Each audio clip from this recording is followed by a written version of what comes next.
Another device we've added in Reason version 4 is the RPG8 Monophonic Arpeggiator. I've got a Thor patch up here now, and if I play this patch, you can hear it's just a simple bass sound. If I were to play a chord, I've got my chord that gets triggered. I'm going to create an RPG8 here, and what happens automatically, if I flip the rack around, you can see that it already connects the RPG8 where it needs to go to in Thor so that things work. If you've never used an arpeggiator, essentially what an arpeggiator does is it takes the notes that you input on the keyboard and cycles through them in a preset pattern. The RPG8 has a number of patterns to choose from. So what I'm going to do now is we're going to play some chords on the keyboard and trigger the RPG8. I'm going to turn on the hold button on the left-hand side here. And what hold is going to do is when I play a chord on the MIDI keyboard, it's going to hang on and remember those notes and start cycling through the pattern.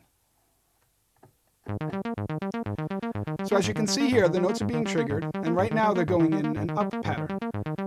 I can change the mode.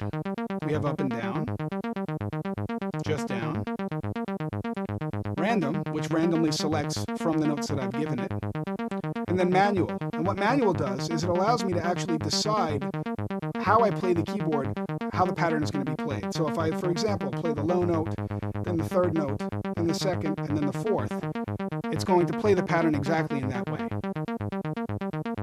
Just next to that, we have the Octave Selector, and this allows me to select how many ranges or spans of octave the RPG8 is going to cover. Right now it's set to 1. We'll take it up to 2, 3, and 4. Let's keep it at 1 for now. To the right of that is the Insert section. Here's how Insert works. Off, it's not going to be functioning. When we go to low, you see what it's doing is it's taking the lowest note that I played on the keyboard and starting there first, and then from that point playing the other notes that I've given it. High works exactly in the reverse. It takes the highest note that I've given it and goes down. And 3-1 and 4-2 are different variations on patterns as well.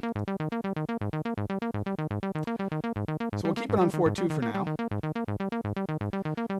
To the right of that is our pattern section. And what the pattern section allows me to do is when I enable it here, we have 16 steps to choose from.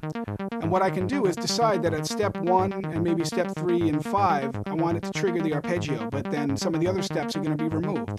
So you just do that by clicking on these buttons here. So as you can see, I've just created this pattern, and now it's taking the notes that I've inputted, and only when those buttons are lit up is it going to play one of the notes that are being triggered by the arpeggiator.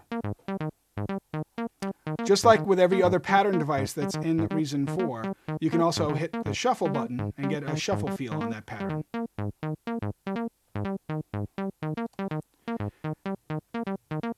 So to the left of the shuffle button, we have the rate, gate length, and note repeat. Rate is going to be how fast the arpeggiator is going to be going. Right now we have it set up to sync, which means it's locked to MIDI tempo. We can go up to 128th notes or down as low as just single notes, single at one every bar. I'm going to bring it up to 16ths again. If we take it out of the sync mode and put it in free mode, now it's no longer synced to MIDI clock, but it's on a freewheeling or free running rate. And I can go pretty high on this. Go up to 250 hertz. And as you can hear, completely different sound that's happening. Let's go back to sync.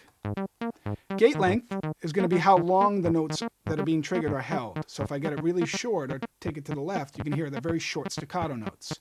All the way up is going to make them tie. And then we have single note repeat. What single note repeat does for you is if I have single note repeat off and I play the keyboard, it will not trigger the arpeggiator unless I actually play chords. If I turn it on, then when I hit single notes on the keyboard, as you can hear, it's repeating.